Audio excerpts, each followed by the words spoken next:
देखिए स्टूडेंट, आज मैं आप लोग को ये पैरेललोग्राम लॉ के बारे में समझा देना चाहता हूँ।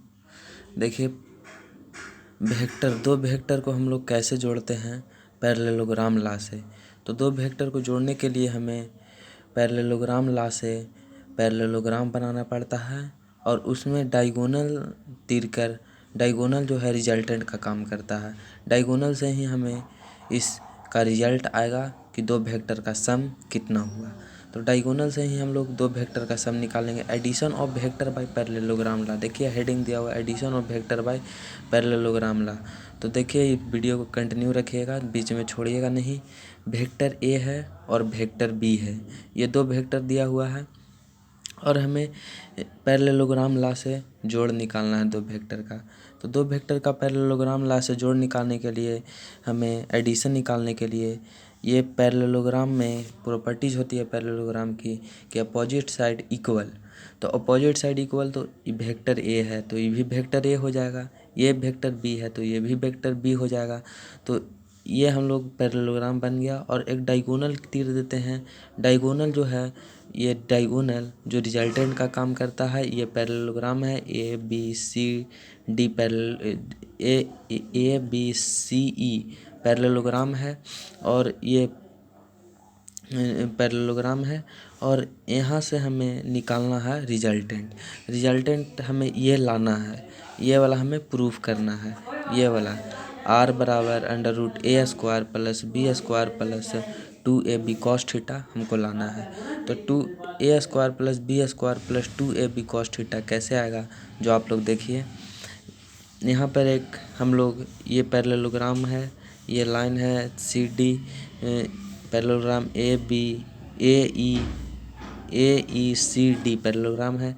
तो एक परपेंडिकुलर लाइन हम लोग ड्रा करते हैं यहाँ पर इस साइड पे परपेंडिकुलर लाइन ड्रा करते हैं। ये परपेंडिकुलर हो गया, ये वेक्टर बी हो गया। हमको अब इस ट्रायंगल से हम ये ऐसे ये वाला का triangle in triangle A D C triangle है ए डी सी। तो हमें रिजल्टेंट निकालना है। तो रिजल्टेंट निकालने के लिए राइट एंगल ट्रायंगल है, 90 डिग्री है राइट एंगल ट्रायंगल। तो हमें एच स्क्वायर बराबर P square plus B square के फार्मूला से निकाल लेंगे। तो हमें निकालने के लिए सी डी चाहिए, ए डी चाहिए और रिजल्टेंट तो हमें ये वाला निकालना ही है। तो ये वाला तो निकालना ही है, तो हमें ये वाला नहीं चाहिए, ये चाहिए, ये चाहिए। तो हमें ए ई दिया हुआ है, ए ई दिया हुआ है, ए ई वेक्टर ए दिया हुआ है। कहा कि पैरेललोग्राम का अपोजिट साइड है वेक्टर ए का, अपोजिट साइड वेक्टर ए हो जाएगा, ये दोनों इक्वल होता है साइड। तो ये भी ए हो जाएगा यहाँ तक ये हो गया। बाकी बचा यहाँ तक हमें निकालना है, ई डी निकालना है। तो देखिए हमें कैसे निकालते हैं और हमें ये वाला प्रूफ करना है। r बराबर अंडर रूट ए square plus B square plus 2ab cos theta हमें प्रूफ करना है। तो कैसे प्रूफ करते हैं, देखिए ये राइट एंगल ट्रायंगल है, ये राइट एंगल ट्रायंगल है, इन राइट एंगल ट्रायंगल ये में चलते हैं तो हमें ये वाला निकल जाएगा। तो ये वाला निकालने के लिए हम कैसे करते हैं और ये वाला भी निकालने के लिए, तो आगे ये वाला हम निकालते हैं, फिर बाद में ये वाला निकालेंगे। तो आगे ये सी डी निकालते हैं। तो सी डी कैसे निकलेगा, तो साइन थीटा का फार्मूला परपेंडिकुलर बटा हाइपोटेनस होता है, परपेंडिकुलर बटा हाइपोटेनस। तो परपेंडिकुलर इसमें ये हो गया परपेंडिकुलर और ये हो गया हाइपोटेनस। का है कि हम परपेंडिकुलर बटा हाइपोटेनस लिए क्योंकि हमें परपेंडिकुलर निकालना है, हाइपोटेनस दिया हुआ है तो निकल जाएगा ना, परपेंडिकुलर निकल जाएगा वैसे। तो परपेंडिकुलर निकल जाएगा तो साइन थीटा और परपेंडिकुलर बटा हाइपोटेनस। तो साइन थीटा बराबर सी डी मतलब परपेंडिकुलर और एच मतलब हाइपोटेनस मतलब बी, ये बी हाइपोटेनस ही हो गया, हाइपोटेनस न है सबसे बड़ा साइड हाइपोटेनस। तो ये बी वेक्टर हो गया। तो ये दिया हुआ है क्या कि बी वेक्टर अपोजिट साइड है इसका, तो ये दिया हुआ है। तो हो जाएगा B sine theta is equal to C D का वैल्यू निकल गया answer, B sine theta C D का वैल्यू निकल गया। अब देखिए हम लोग ई डी का वैल्यू निकालते हैं। तो ई डी का वैल्यू निकालने के लिए हम कॉस थीटा लेंगे। कॉस थीटा क्यों लेंगे, तो बेस हमें निकालना है और हाइपोटेनस दिया हुआ है। हमें बेस निकालना है, हाइपोटेनस दिया हुआ है, बेस निकालना है, हाइपोटेनस दिया हुआ है। तो कॉस थीटा बराबर बेस बटा हाइपोटेनस, तो कॉस थीटा बराबर ईडी हमें निकालना है, तो बेस हो गया ईडी और हाइपोटेनस हो गया बी। तो बी कॉस थीटा बराबर ईडी हो जाएगा, बी कॉस थीटा बराबर ईडी हो जाएगा। अब देखिएगा यहाँ पर फोकस कीजिएगा, ऊपर अब ख़त्म हो गया है, ऊपर मतलब है लेकिन नीचे अब मेन प्रूफ है। ईडी बराबर वैल्यू निकल गया बी कॉस थीटा। तो अब देखिए हमको सी डी निकल ही गया जखनी प्रूफ किए। ए डी निकालना है, तो ए डी भी निकल ही गया, ई डी निकल गया, ए ई दिया हुआ है पहले से ही, तो ए ई प्लस ई डी बराबर ए डी हो जाएगा। ए डी बराबर vector A plus B cos theta हो गया। ए डी का value A plus B cos theta. अब देखिए इन ट्रायंगल ए सी डी हम लोग ट्रायंगल आते हैं ए सी डी ट्रायंगल में आते हैं, राइट एंगल ट्रायंगल है। तो राइट एंगल ट्रायंगल का फार्मूला होता है एच स्क्वायर बराबर P square plus B square, मतलब आर हाइपोटेनस हो गया, यह हाइपोटेनस हो गया, आर मतलब आर रिजल्टेंट हो गया, हाइपोटेनस रिजल्टेंट का काम कर रहा है। तो आर स्क्वायर बराबर पी परपेंडिकुलर क्या है, ये परपेंडिकुलर है सी डी। तो सी डी का वैल्यू कितना दिया हुआ है, बी साइन थीटा है, तो बी साइन थीटा का होल स्क्वायर और बी स्क्वायर बेस कितना दिया हुआ है, बेस ए डी है। तो ए डी कितना दिया हुआ है, A plus B cos theta, तो A plus B cos theta का होल स्क्वायर हो जाएगा। तो A plus B cos theta का होल स्क्वायर, आर स्क्वायर बराबर यहाँ पर बी होल स्क्वायर तोड़ेंगे तो B square into sine square theta हो जाएगा, और यहाँ पर ए प्लस बी के फार्मूला से तोड़ देंगे तो ए प्लस बी का होल स्क्वायर होता है A square plus 2ab cos theta. तब ए स्क्वायर हो गया, B square cos square theta हो गया और 2ab कॉस थीटा हो गया, 2ab कॉस थीटा। तो अब हम इसको निकालना है रिजल्टेंट। तो देखिए अब कैसे निकलता है, ये देखिए अब कैसे निकलता है। हमें नीचे थोड़ा सा आ जाते हैं,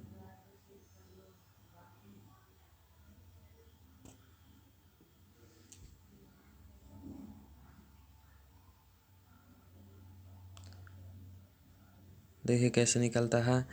तब हमें यहाँ पर बी स्क्वायर साइन थीटा है और यहाँ पर b square sine theta a square plus B square cos theta है, बी स्क्वायर कॉस थीटा और 2ab cos theta.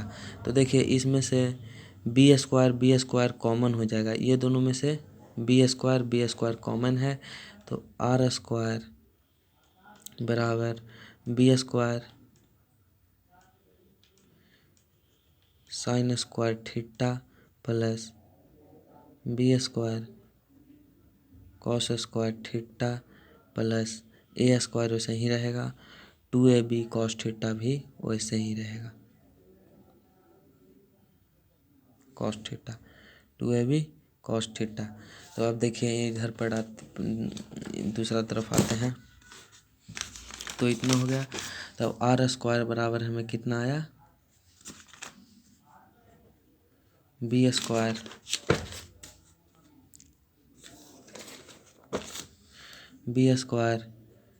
Sign square theta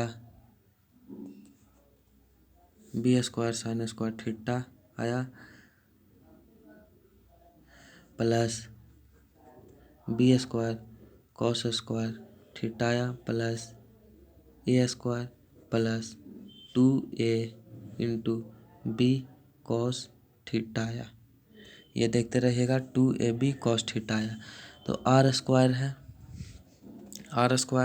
तो आर स्क्वायर उतार देते हैं, इसमें से बी स्क्वायर कॉमन है तो बी स्क्वायर कॉमन ले लेते हैं और sign square theta plus cos square theta हो जाएगा प्लस ए स्क्वायर हो जाएगा प्लस 2ab कॉस थीटा हो जाएगा।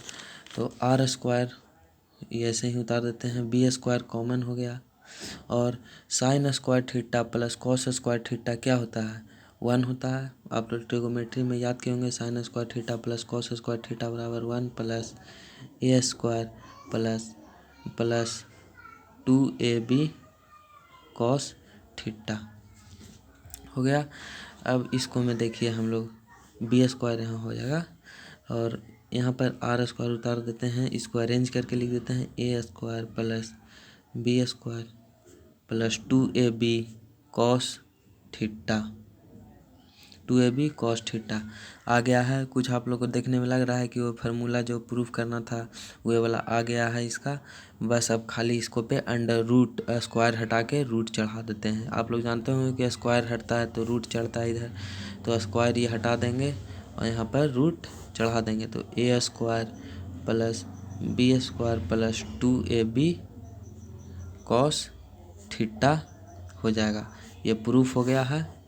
रिजल्टेंट बराबर प्रूव्ड, रिजल्टेंट बराबर अंडर रूट ए square plus B square plus 2ab cos theta. Resultant का यही फार्मूला होता है। देखिए हम लोग को प्रूव भी करना था, यही आर बराबर अंडर रूट ए square plus B square plus 2ab cos theta resultant का फार्मूला हो गया। और ये आप लोग को वेक्टर को पैरेललोग्राम लॉ से ऐड करने का तरीका हो गया, addition of vector by parallelogram law. ठीक है स्टूडेंट, ये वीडियो को देखिए, अंत तक देखते रहिएगा। ये फार्मूला बहुत ही इंपॉर्टेंट फार्मूला है, 11 का फार्मूला है ये, क्लास 11 का वेक्टर का है। Thank you.